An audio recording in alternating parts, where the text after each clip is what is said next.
Sound सही है।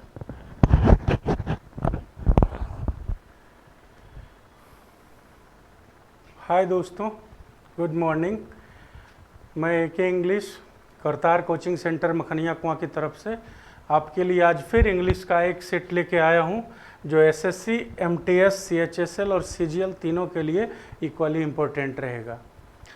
जैसा हम लोग प्रीवियस सेशंस में देखे हैं कि 25 क्वेश्चंस का हमारा सेट हुआ करता है, उसमें हर तरह का क्वेश्चन हम लोग पुटअप करते हैं और प्रिसाइज रहने का कोशिश करते हैं कि मैच कर सकें स्टैंडर्ड ऑफ एग्जामिनेशन को, जो आपके लिए बहुत ज़्यादा बेनिफिशियल भी होगा। क्योंकि अगर कोई प्रैक्टिस कर रहा है उसको पता ही नहीं चल रहा है कि क्या पढ़ना है क्या नहीं पढ़ना है, कितना पढ़ना है कितना छोड़ना है, किस टाइप का क्वेश्चन बनाना है, किस टाइप का क्वेश्चन से दूर रहना है, तो वो कंफ्यूज कर जाता है। क्योंकि कोई भी आप मटेरियल लो, कोई भी सब्जेक्ट उठाओ, कोई भी टॉपिक उठाओ, तो उसमें पढ़ने के लिए बहुत होता है, पूरा दुनिया पढ़ा हुआ रहता है उसमें। किसको पढ़ना चाहिए, कितना पढ़ना चाहिए, ये कॉम्पिटिशन के लिए इम्पोर्टेंट है कि नहीं।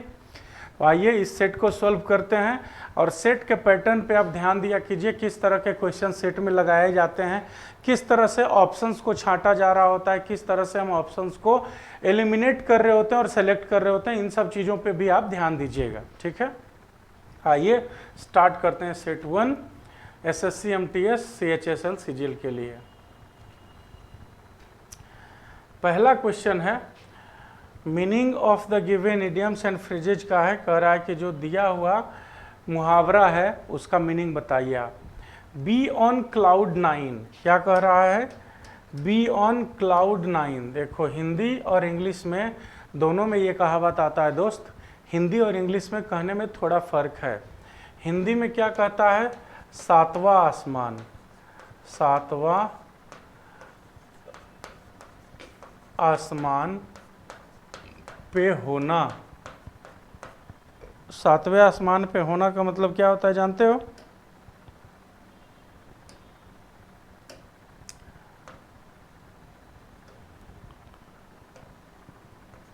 सातवें आसमान पे होना का मतलब क्या होता है, बहुत ज़्यादा खुश होना, बहुत ज़्यादा खुश होना। आपके साथ कुछ ऐसा हो गया, कुछ आपको ऐसा मिल गया जिसकी आप उम्मीद कर रहे थे, जो आपको एक्सट्रीम हैप्पीनेस दिया। आप इतना ज़्यादा खुश हो गए कि अपनी खुशी को आप बता नहीं सकते हो किसी को, इतना ज़्यादा खुश हुए आप। तो उसको क्या कहते हैं कि आज वो सातवें आसमान पे है। और इंग्लिश में कौन सा आसमान बोलता है, इंग्लिश बोलता है नौवां आसमान, ठीक है ना। ये देखिए क्लाउड 9, दोनों सेम ही है। हिंदी में होता है सातवें आसमान पे होना और इंग्लिश में बोलता है बी ऑन क्लाउड 9। क्या होता है, बहुत ज़्यादा खुश होना। अब देखो दोस्त कौन सा ऑप्शन है, पहला ही ऑप्शन कर रहा है to be in a state of extreme happiness. बहुत ज़्यादा खुशी जब होती है किसी को, कोई भी व्यक्ति जब बहुत ज़्यादा खुश होता है तो उसको कहा जाता है ही इज़ ऑन क्लाउड 9, वह सातवें आसमान पे है, ठीक है ना। तो इसका सही आंसर हो जाएगा ऑप्शन नंबर 1। अगला सवाल देखते हैं, क्वेश्चन नंबर 2 क्या कहता है। क्वेश्चन नंबर 2 कह रहा है identify the segment in the statement sentence which contains the grammatical error. कह रहा है कि ये स्टेटमेंट में कोई ना कोई ग्रामेटिकल एरर है। अब बताइए जो पोर्शन दिया हुआ है इस ऑप्शंस में, इन ऑप्शंस में, उनमें से किस पोर्शन में गलती है। तो पहले स्टेटमेंट में मैं गलती ढूंढ के आपको दिखा देता हूँ, फिर आप खुद ही सेलेक्ट कर लेना कि कौन सा सेक्शन में है। कंजंक्शन देखो दोस्त, सबसे पहले पकड़ो कौन सा लगा हुआ है, एज वेल एज।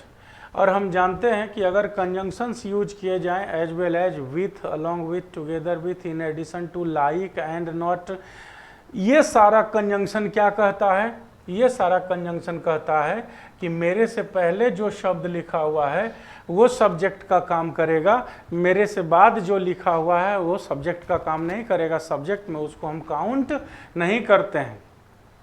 अब सब्जेक्ट में काउंट करेंगे द मदर को तो सिंगुलर हो गया, और सिंगुलर के लिए यहाँ पे वर नहीं होगा, क्या होगा, वाज होगा। तो कौन सा सेक्शन है, वर किसमें है दोस्त, देखो यहीं पे है, यहाँ वर नहीं होके क्या होना चाहिए था, वाज। तो ऑप्शन नंबर 1 माने सेक्शन नंबर 1 में गलती है, तो दूसरा ये हो जाएगा। तीसरा सवाल क्या कह रहा है, देखो कराए ग्रामेटिकली करेक्ट सेंटेंस को बनाइए, जो ऑप्शंस हैं उनमें से एक को फिलर में डाल के। स्टेटमेंट कर रहा है दोस्त, I tried to contact her 2 और 3 times but time there was no reply. कितनी दफ़ा संपर्क करने का कोशिश किया? 2 या 3 बार, लेकिन टाइम लिखा हुआ है, मतलब एक भी टाइम, कभी भी टाइम, कौन सा टाइम, किस टाइम, ऐसा ही ना कुछ आएगा। तो एप्रोप्रिएट क्या होगा? अब यहाँ से हिंट पकड़ो, कोई जवाब नहीं दिया गया। कितनी बारी आपने ट्राई किया? 3 दफ़ा, मतलब पहला बार भी नहीं, दूसरा बार भी नहीं और तीसरा बार भी नहीं। तो जो पहला, दूसरा, तीसरा, चौथा, पांचवा, बहुत सारा नाउन जब होता है, लेकिन हर नाउन का एक एक करके डिसीजन लिया जाता है, हर नाउन को एक एक करके एक्शन में जब जोड़ा जाता है, तो उसके लिए जो प्रोनाउन और एडजेक्टिव आता है उनका नाम है डिस्ट्रीब्यूटिव। डिस्ट्रीब्यूटिव। और डिस्ट्रीब्यूटिव एडजेक्टिव के 5 एग्जाम्पल हैं: each, either, neither, every, each and every, each and every। ठीक है ना? अब देख लो कौन सा ऑप्शन फिट करेगा पांचों में से। क्या लिखा हुआ है? ईच। तो आंसर कर देंगे ऑप्शन नंबर 1 ईच। क्या होगा? I tried to contact her 2 और 3 times but each time there was no reply. हमेशा ध्यान रखना कि ईच, आइदर, नाइदर ये तीनों प्रोनाउन भी है, एडजेक्टिव भी है।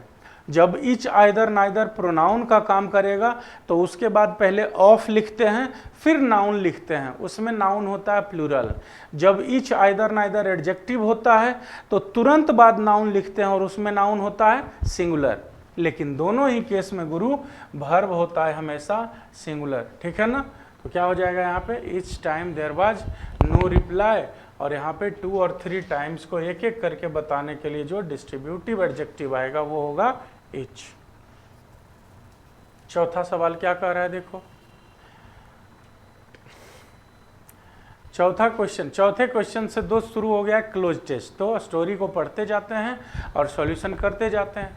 कह रहा है Thomas was the manager of a cooperative society in Kachchal. Kachchal एक जगह का नाम है, वहाँ पे एक कोऑपरेटिव सोसाइटी था और उसी कोऑपरेटिव सोसाइटी का क्या था? वो मैनेजर था। कौन? थॉमस। थॉमस कच्चल के एक कोऑपरेटिव सोसाइटी का मैनेजर था। हिज वाइफ हिम अप, और ऑप्शन दिया हुआ है जगाने का, है ना? जगाना। देख लो चारों ऑप्शन को देख के यही जगाने वाला ऑप्शन है। तो उसकी पत्नी ने उसे जगाया कितने बजे? 6 बजे। क्यों? Because she felt an earthquake, क्योंकि उसे भूकंप जैसा महसूस हुआ, भूकंप का झटका, अर्थक्वेक महसूस हुआ। तो जगाना को पास्ट में लिखेंगे दोस्त, यहाँ सिंपल पास्ट है, और तुरंत 2 कंजिक्यूटिव एक्शंस जब होंगे, 2 साइमल्टेनियस एक्शंस जब होते हैं और दोनों पास्ट में हैं तो दोनों को आप सिंपल पास्ट में लिख सकते हो। तो क्या हो जाएगा? यहाँ पे हो जाएगा WOKE, वोक। वेक मने होता है जगाना, उसका V2 होता है वोक। तो क्या हो जाएगा? WOKE वोक। ऑप्शन नंबर 3 हो जाएगा। हिज वाइफ वोक हिम अप, उसकी पत्नी ने उसे जगाया कितने बजे? 6 बजे। क्यों? क्योंकि उसे भूकंप जैसा महसूस हुआ। अब अगला क्वेश्चन क्या कहता है? पोर्शन नंबर 2 में कह रहा है, अगला क्वेश्चन में कह रहा है कि Thomas took his television set the table. तो थॉमस ने क्या किया? अपना टेलीविजन सेट लिया। कहाँ से लिया? कैसे लिया? टुक हिज टेलीविजन सेट और लिखा हुआ है the table, and put it down. ये भी लिखा हुआ है कि टेबल से लिया और क्या किया? नीचे रखा। तो यह कॉमन सेंस से आप समझ सकते हो कि पहले से टीवी टेबल पर रखा हुआ होगा, टेबल पर से उठाया और नीचे रख दिया। किस लिए? So that it would not fall and break, ताकि यह गिर के कहीं टूट न जाए। ठीक है ना? तो क्या क्या ऑप्शन हो जाएगा देख लो। Thomas took his television set the table, अपना टेलीविजन सेट थॉमस टेबल से उठा के नीचे रखा। तो क्या होगा? हरीडली। क्या होगा? हरीडली मतलब क्या होता है? जल्दी से। Thomas hurriedly took his television set, और तीसरे में क्या हो जाएगा, थॉमस ने बहुत जल्दी में तुरंत अपना टेलीविजन सेट उठाया। कहाँ से, टेबल से, तो उसके लिए क्या लगेगा, देखो दिया हुआ है ना प्रीपोजिशन ऑफ द टेबल, किसी चीज को उसके जगह से हटा देते हैं तो हम क्या लिखते हैं, 2F वाला प्रीपोजिशन। जैसे आप किसी पुल से नदी में कूदते हैं, किसी ऊंची चोटी से नीचे कूदते हैं, या टेबल से भी नीचे कूदते हैं, या शर्ट खोल के हटा रहे होते हैं, तो you are putting off your shirt, इसमें 2F वाला ऑफ लगता है। He jumped off the cliff, मतलब क्लिफ माने चोटी पे था और कूद गया, ये जगह को छोड़ दिया। तो ऑफ क्या दिखाया जाता है कि जब किसी स्टैटिक सिचुएशन में है वहां से आप हट गए तो उस जगह को छोड़ने के लिए ऑफ। जैसे कहते हैं ना कि हम अपने माता जी को छोड़ने के लिए एयरपोर्ट जा रहे हैं, तो क्या कहते हैं हम लोग बोलचाल की भाषा में कि सी ऑफ करने के लिए जा रहे हैं, ठीक है ना। तो क्या हो जाएगा, Thomas hurriedly took his television set of the table, Thomas तुरंत टेबल पर से अपना टेलीविजन सेट उठाया and put it down on the ground, और इसको क्या किया, जमीन पर रख दिया। क्यों, क्योंकि सो दैट, ताकि it would not fall and break, कि भूकंप आ रहा है, कहीं ऐसा नहीं हो कि टेबल पर से टेलीविजन नीचे गिर जाए और टूट जाए, ठीक है। देन द फैमिली, इतना काम करने के बाद वो दोनों मतलब परिवार, वो पति और पत्नी आउट ऑफ द हाउस, घर से बाहर निकले। कैसे, भागते हुए। रश आउट मतलब क्या होता है, तेजी से, भागते हुए, दौड़ते हुए, कहीं भी जाना तो हो जाएगा।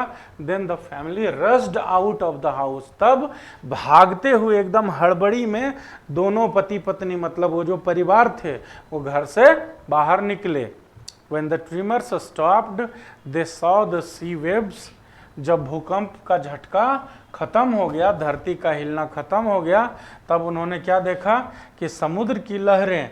अब भूकंप आता है तो कहते हैं ना कि ज्वार और भाटा, चंद्रमा धरती से सटने लगता है तो हो जाता है ज्वार भाटा की सिचुएशन, जिसमें जब भूकंप का सीन आता है तो ग्रेविटेशनल फोर्स शायद बढ़ा हुआ होता है। मैं फिजिक्स उतना जानता नहीं, फिर भी जो भी जानता हूँ उसमें शायद ऐसा होता है कि ग्रेविटेशनल फोर्स इतना बढ़ा हुआ होता है कि समुद्री पानी का लहर बहुत बढ़ जाता है, और उसी समय भूकंप जैसा झटका आता है। फिर जब ये माहौल शांत होता है तो धीरे धीरे समुद्री पानी वापस अपने अंदर जाने लगता है, बीच समुद्र में किनारे से हटके। तो क्या होता है, जब ट्रिमर्स स्टॉप, ट्रिमर मने हुआ कि हिलना, थरथराना, है ना, धरती का हिलना, वो जो आता है भूकंप में, जब कंपन करना, ट्रिमर मने कंपन करना, कपकपाना, वो जब धरती कांपती है ना, भूकंप आता है तो धरती कांपती है, ये जब बंद हुआ तो उन्होंने देखा कि they saw the sea wave, समुद्री लहरों को क्या हुआ, जाते हुए देखा। मतलब क्या है, फॉलिंग, फॉल मने गिरना, शांत होना, ठीक है। इसका हो जाएगा ऑप्शन नंबर 1, सही है ना। तो क्या हो जाएगा, यहाँ पे देखो हिज वाइफ हो जाएगा, एक में WOKE, वोक हिम अप, दूसरे में क्या हो जाएगा, Thomas hurriedly took his television set, यहाँ हो जाएगा off the table and put it down the ground so that it would not fall and break. Then the family rushed out of the house. When the tremors stopped, they saw the sea waves falling. ठीक है, clear है, समझ में आ गया। चलो, very good, अगले पे चलते हैं।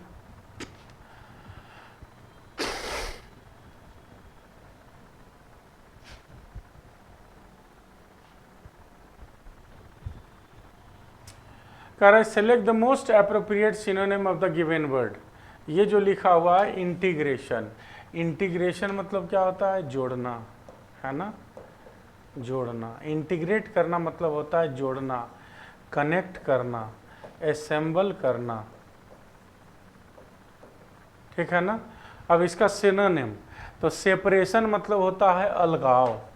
अलगाव मतलब समझते हैं ना, कोई भी चीज़ जुड़ा हुआ है तो उसको सेपरेट कर देना, अलग कर देना, हटा देना।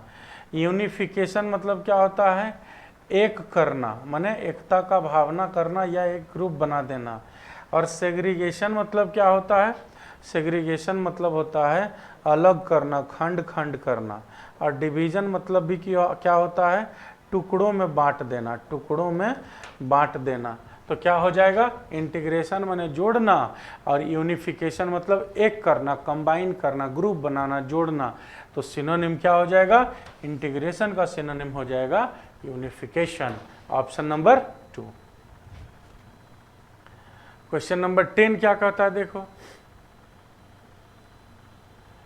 क्वेश्चन नंबर 10 कह रहा है do you mind to lending me. तो यहाँ पे क्या है दोस्त, जेरंड जब आप लिख दिए हो तो टू का यूज नहीं करेंगे, आपको लिखना चाहिए do you mind lending me your umbrella.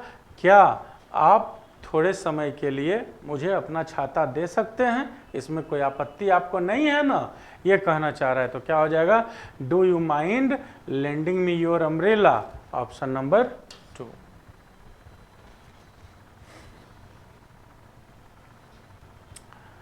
Question number 11 क्या कर रहा है मित्र, देखो बहुत ही आराम से मैं बता रहा हूं कि आपको भी टाइम मिले मेरे साथ साथ ही क्वेश्चन सोल्व करते रहने का, ठीक है ना। आप आराम से देखो भी और सोल्व भी करो, मैं भी बताते चलूंगा। Select the most appropriate word for the given group of words. क्या लिखा हुआ है, the study of human societies and cultures and their development. कराए मानव समाज, उनके कल्चर और उनके डेवलपमेंट के स्टडी को क्या कहते हैं, उनके विकास, उनके समाज, उनके ट्रेडिशंस, किन के, मानव समाज के, सोसाइटी, कल्चर और के डेवलपमेंट को हम लोग क्या कहते हैं, इसको कहा जाता है दोस्त एंथ्रोपोलॉजी। एंथ्रोपोलॉजी मतलब होता है मानव विज्ञान, आदमी के बारे में, आदमी का उद्भव कैसे हुआ, आदमी कैसे बंदर से आदमी बना, मतलब ओल्ड से मॉडर्न बना, किस तरह से समाज डेवलप हुआ और डेवलप करते करते कैसे हम लोग यहाँ तक आए, हमारा हाथ कैसे आया, नाक कैसे आया, कान कैसे आया, डीएनए कैसा होता है, मतलब everything about human societies and cultures, उसके स्टडी को क्या कहते हैं, एंथ्रोपोलॉजी। उसके बाद है जूलॉजी। जूलॉजी माने क्या होता है, कौन सा विज्ञान, जानवरों के बारे में। तो क्या हो जाता है, आप बायोलॉजी पढ़ते हैं ना, बायोलॉजी माने बायो माने होता है बायोग्राफी, बायोलॉजी, बायो क्या है, बायो एक प्रीफिक्स बनता है, शब्द के पहले आता है, और लॉजी माने क्या होता है, स्टडी। तो हम जिसको बायोलॉजी को हिंदी में कहते हैं जीव विज्ञान, तो जीव में तो जितने भी सजीव होते हैं सब ना आ जाते हैं। तो सजीव में फिर आगे जाके बढ़ता है जूलॉजी और बोटनी। तो जूलॉजी होता है जानवरों का, माने लिविंग थिंग्स का आप कह सकते हो, उनका, और बोटनी होता है, बोटनी जिसको कहते हैं वो किसके लिए होता है, वो होता है पेड़ पौधों के लिए, ठीक है ना। इटिमोलॉजी माने क्या होता है, किसी भी शब्द का विश्लेषण, कि कोई शब्द कहाँ से आया है, किस तरह से बना है, उसको इटिमोलॉजी कहते हैं। और फिजियोलॉजी बोलते हैं शरीर या तंत्र विज्ञान, कि हमारा पैर, हाथ, नर्व्स सारा कैसे क्या काम करता है, उसको कहते हैं फिजियोलॉजी। तो क्या हो जाएगा, एंथ्रोपोलॉजी। वैसी पढ़ाई, वैसा बात, वैसा स्टडी जो ह्यूमन सोसाइटी और कल्चर का डेवलपमेंट के बारे में बताए, कि ह्यूमन सोसाइटी और कल्चर कैसे डेवलप हुआ, उसको कहते हैं एंथ्रोपोलॉजी। क्वेश्चन नंबर 12 क्या कहता है, देखो क्वेश्चन नंबर 12 कहता है the stage of growth between boyhood and youth. Boyhood माने क्या होता है, लड़कपन, लड़कपन, और यूथ माने क्या होता है, युवा। मतलब क्या होता है कि आपका 13 THIRTEEN 13 से 20 जाने की जो कहानी है, इसको क्या कहते हैं, टीन एज। टीन एज कहने का मतलब क्या हुआ कि जितना भी डिजिट आपके लिए लिखा जाएगा उस सब में लगा हुआ रहेगा टीन, 13, 14, 15, 16, 17, 18, 19, उसको कहा जाता है टीन एज। तो टीन एज से लेके माने जब आपका बचपना खत्म हुआ, थोड़ा होश में आप आए, तब से और आपको एडल्ट कहा जाए, युवा कहा जाए, युवक कहा जाए, वयस्क कहा जाए, तब तक के बीच के समय को क्या कहते हैं, तो इसको दोस्त कहते हैं एडोलेसेंस, ठीक है ना। एडल्टहुड क्या होता है, एडल्टहुड होता है युवा अवस्था मतलब जब आप युवक हो जाते हैं, आपसे बचपना खत्म हो जाता है। हालांकि आजकल तो आदमी इतना चौपट हो गया कि उसका बचपना 40 साल तक 50 साल तक भी नहीं खत्म होता है, लेकिन बायोलॉजी के हिसाब से क्या होता है, युवा अवस्था उस अवस्था को कहा जाता है जब आप में समझदारी आने लगती है, बहुत समझदारी आ चुकी होती है और आपका जो है बचपना खत्म हो चुका होता है। उस समय तक आप बच्चों जैसी हरकत नहीं करते हैं। इसके बाद क्या है, इन्फेंसी। इन्फेंसी मतलब क्या होता है, नवजात वाला उम्र, मतलब एकदम से अभी बच्चा पैदा हुआ 6, 8, 10 महीना का है, उसको इन्फेंसी कहते हैं। और 3, 4, 5 साल के एज के आसपास के एज को कहते हैं चाइल्डहुड, बचपना जिसको कहते हैं। ठीक है ना। तो क्या हो जाएगा इसका आंसर, ऑप्शन नंबर 4 हो जाएगा एडोलेसेंस। क्वेश्चन नंबर 13 क्या है, the master did not know who of the servants. इसमें एरर ढूंढने के लिए बोल रहा है। एरर तो पढ़ते के समय देखो पता चल गया, कह रहा है the master did not know who of the servants. यहाँ पे हु का यूज नहीं होगा, आपको भी पता चल रहा होगा क्या होगा, विच ऑफ द सर्वेंट्स। सर्वेंट्स को यहाँ काउंटेबल्स के तौर पे लिया है और काउंटेबल्स के तौर पे इस हु के हिसाब से ये बनेगा, नॉन लिविंग के हिसाब से बनेगा, सिर्फ एक नाम लिया जाएगा, नाउन कंसीडर किया जाएगा। जबकि हु का यूज तब किया जाता है जब हु खुद सब्जेक्टिव केस का रिप्लेसमेंट हो। कब, या तो इंटरोगेटिव आ जाए नहीं तो रिलेटिव प्रोनाउन बना दे। तो यहाँ हु नहीं होगा, क्या होगा, which. The master did not know which of the servants had broken the glass. किधर हो जाएगा, हु नहीं होगा, यहाँ पे क्या होगा, विच। तो आंसर हो जाएगा ऑप्शन नंबर 3। अब देखो क्वेश्चन नंबर 14 क्या कह रहा है, कह रहा है select the correctly spelled word. Temporary तो गलत हो गया, TEMPORARY होता है, टेम्पोरारी लिखाता है, TEMPORARY। फिर लिखा हुआ है थ्रेशोल्ड, THRESHOLD, ये सही है। टेम्परेचर TEMPERATURE, ये गलत है। और टेक्निक TECHNIQUE, ये भी गलत है। कौन सा सही हो जाएगा, ऑप्शन नंबर 2। ऑप्शन नंबर 2 माने ये सही हो जाएगा, थ्रेशोल्ड। क्वेश्चन नंबर 15 क्या कह रहा है, देखो 15th नंबर क्वेश्चन कहता है एक्लेम। एक्लेम मतलब क्या होता है, एक्लेम मतलब होता है टू प्रेज, टू प्रेज है ना, प्रशंसा करना, सराहना करना भी होता है इसका कभी कभी, सराहना करना, to speak positive about somebody. तो प्रशंसा करना और सराहना करना का सिनोनिम क्या हो जाएगा, देखो सेंस्योर मतलब होता है टू क्रिटिसाइज,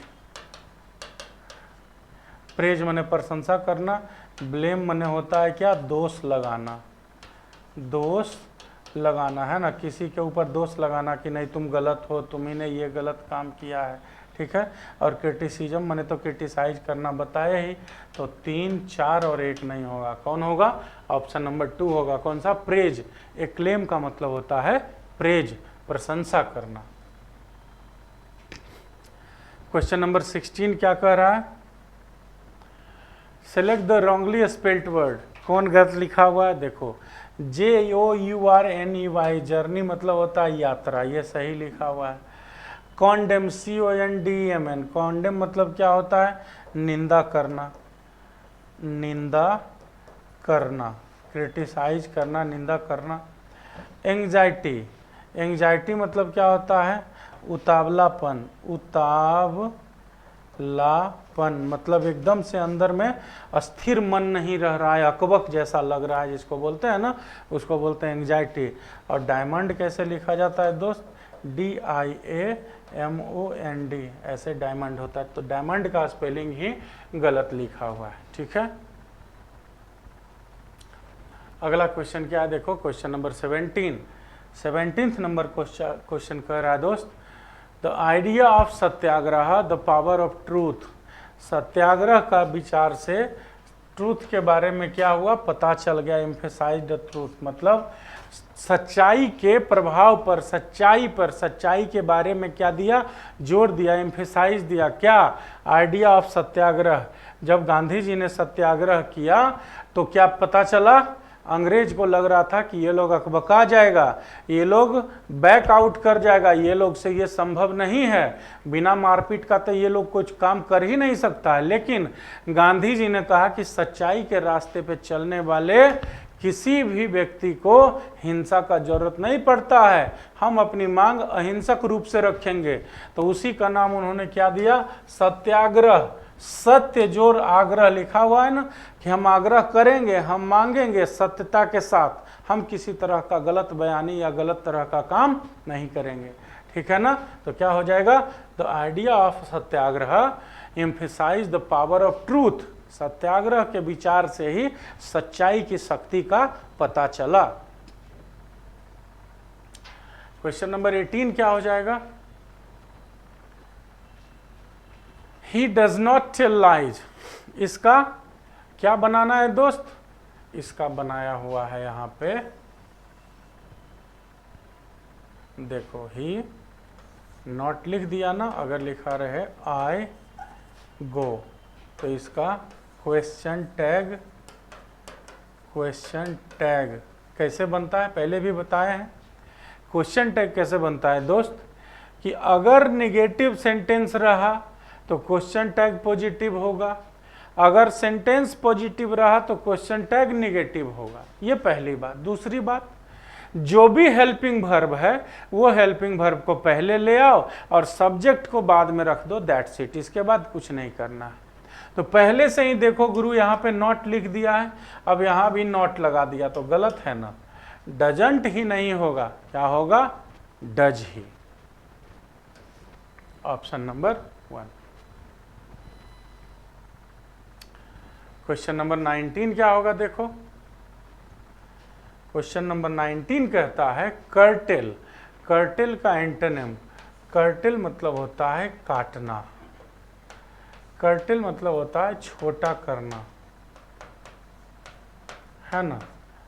कर्टेल का मतलब होता है घटाना। अब देख लो, इसका उल्टा क्या होगा, बड़ा करना, इसका उल्टा होगा जोड़ना। तो रिड्यूस मतलब तो होता है घटाना, एंटोनिम नहीं होगा। डिक्रीज मने भी घटाना, एंटोनिम नहीं होगा। और लेसन मने भी घटाना या कम करना, ये नहीं होगा। क्या होगा, इनलार्ज। इनलार्ज मतलब क्या होता है, बड़ा करना या बढ़ाना। अब देखो क्वेश्चन नंबर 20 क्या कह रहा है, when we talk of globalization we often refer to an economic system that has, तो that has के बाद क्या आएगा, तो V3 आएगा, चारों में V3 लिखा हुआ है। लेकिन कह रहा है कि जब हम ग्लोबलाइजेशन की बात करेंगे तो एक ऐसा इकोनॉमिक सिस्टम की बात करेंगे जो पिछले 50 सालों या इसी के लगभग आसपास से, तो क्या हुआ, कोई भी चीज़ पिछले 50 सालों या लगभग 50 साल के आसपास से उसका उद्भव हुआ है, उसका विकास हुआ है, उसका आगमन हुआ है, उसका एक्सपेंशन हुआ है, तो कौन सा आ जाएगा, एमर्ज्ड। एमर्ज माने उत्पन्न होना, आना।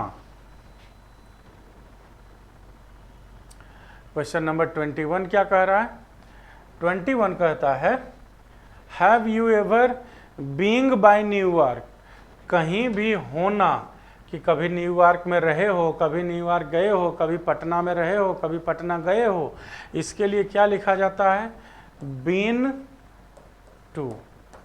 ठीक है ना। ऐसा कोई भी बात लिखना होगा आपको कि क्या तुम कभी शिमला में रहे हो या शिमला गए हो, कभी यहाँ आए हो, कभी इस जगह पे गए हो, तो लिखिएगा बीन टू, जो भी सब्जेक्ट होगा सब के लिए। तो क्या बन जाएगा statement, have you ever been to New York, have you ever been to New York. Option number 3 हो जाएगा। 22 क्वेश्चन नंबर 22 क्या कर रहा है, देखो कर रहा है give someone the cold shoulder. ये मुहावरा है, इसका क्या मतलब होता है, इसका मतलब होता है दोस्त नजर अंदाज करना। माने क्या होता है, IGNORE, इग्नोर करना। किसी को कोल्ड शोल्डर देने का मतलब होता है नज़रअंदाज करना या इग्नोर कर देना। अब इग्नोर करने का ऑप्शन कहाँ दिखा हुआ है? टू डिस्प्ले सुपेरियोरिटी, अपने को बड़ा साबित करना, नहीं। टू सर्व कोल्ड फूड, नहीं। To ignore someone, very good. To involve in a verbal dispute, नहीं। To ignore someone, option number 3। Question number 23 क्या कह रहा है? क्वेश्चन नंबर 23 कहता है Chris and I play tennis together regularly but. देखो दोस्त, कंजंक्शन बट जब भी लग जाता है ना, तो ध्यान से देखना, ये अपने से आगे आने वाले सेंटेंस में नेगेटिव चीज फैलाता है। अगर पहले से पॉजिटिव है तो, और अगर पहले से निगेटिव है तो आगे पॉजिटिव कर देगा। ये दोनों क्लाउज को, जिसको जिसको ये पहला और दूसरा को कनेक्ट करता है, अब बीच में अगर आप बट लगा रहे हैं तो ध्यान रखिएगा कि अगला वाला सेंटेंस का अर्थ पिछले वाले से उल्टा कर देता है। अब उल्टा कैसे किया? तो देखो, कॉमन सेंस लगाओ कि किसको हम उल्टा कह रहे हैं और इसका क्या मतलब निकलेगा। कह रहा है Chris and I play tennis together regularly, Chris और मैं डेली एक साथ टेनिस खेलते हैं, लेकिन अब कह रहा है अस कैन प्ले वेरी वेल, दोनों में से कोई भी बढ़िया से। तो अगर कहना होता तो लिखते both of us directly, both of us, हम दोनों बढ़िया टेनिस खेलते हैं। बोथ ऑफ अस नहीं लिखा, मतलब क्या हुआ? ये काटना चाह रहा है बात को। क्या कहना चाह रहा है कि दोनों साथ में रेगुलरली टेनिस खेलते तो हैं, लेकिन हम लोग में से किसी को अच्छा खेलने नहीं आता है। तो नहीं आता है दो लोगों के लिए, तो क्या यूज किया जाता है? नाइदर। तो क्या हो जाएगा? Chris and I play tennis together regularly, Chris और मैं प्रतिदिन regularly, daily, every day tennis खेलते हैं एक ही साथ, लेकिन neither of us can play very well, लेकिन हम दोनों में से कोई भी ऐसा नहीं है जो बहुत अच्छा से खेल सकता है। ठीक है ना? क्वेश्चन नंबर 23 का ऑप्शन नंबर 4 हो जाएगा, नाइदर। क्वेश्चन नंबर 25 देखिए क्या कहता है। क्वेश्चन नंबर 25 कहता है यू आर नॉट एक्सपेक्ट। अब आर के बाद दोस्त V1 तो लगेगा नहीं, या तो V4 लगा दो जब एक्टिव वॉइस होगा, या तो V3 लगा दो जब पैसिव वॉइस होगा, लेकिन एक्सपेक्ट तो बिल्कुल नहीं होगा। आर के साथ इज एम.आर. बाजवेयर के साथ होता है V4, और नहीं तो पैसिव वॉइस रहेगा तो क्या होगा? V3। V1 तो बिल्कुल नहीं होगा, तो V1 नहीं होगा, इसका मतलब एक्सपेक्ट नहीं होगा। यहाँ पे एक्सपेक्ट नहीं होगा, क्या होना चाहिए था? एक्सपेक्टेड। पैसिव वॉइस बनेगा, यहाँ पे V3 लगता है, इसलिए सही आंसर कौन सा हो जाएगा? ऑप्शन नंबर 1 ही सही ऑप्शन हो जाएगा। यहाँ पे एक्सपेक्ट जो लिखा हुआ है वो गलत लिखा हुआ है। ठीक है, अगला क्या कर रहा है? क्वेश्चन नंबर 25 देखो। क्वेश्चन नंबर 25 कहता है कि एंटोनिम बताइए एम्बिग्यूअस का। एम्बिग्यूअस माने होता है अनक्लियर, है ना, भेग, ओपेक, मतलब जो ढका हुआ है, झपा हुआ है, क्लियर नहीं है। कोई भी ऐसा बात आदमी बोल रहा है जिसको बोलते हैं ना दो अर्थी, बोल रहा होता है कुछ और, दिमाग चल रहा होता है कहीं और। तो एम्बिग्यूअस माने होता है अनक्लियर, पता ही नहीं चलता कि एग्जैक्टली क्या कहना या बताना चाह रहा है। तो क्या होगा? उसका मतलब हो जाएगा भेग, और भेग का उल्टा क्या हो जाएगा? क्लियर, साफ एकदम, उसमें कोई डाउट नहीं है। तीसरा हो जाएगा स्ट्रेंज माने विचित्र होता है, अनसर्टेन माने अनिश्चित होता है, और इनडेफिनिट माने भी अनिश्चित होता है। वो तीनों नहीं होगा, कौन सा होगा? हो जाएगा क्लियर। अगला क्वेश्चन क्या है? अगला नहीं है, 25 क्वेश्चन का ही था। ठीक है ना? तो बड़े ही शांति से मैंने इस दफ़ा एक्सप्लेन किया सारे क्वेश्चंस को, तो उम्मीद है कि सारा क्वेश्चन सही से समझ में आया होगा। फिर भी अगर किसी तरह का डाउट है कमेंट सेक्शन में डालना, हम वहाँ पे सॉल्व करेंगे। तब तक पढ़ो, फिर नेक्स्ट सेशन लेके आते हैं। All the best, thank you.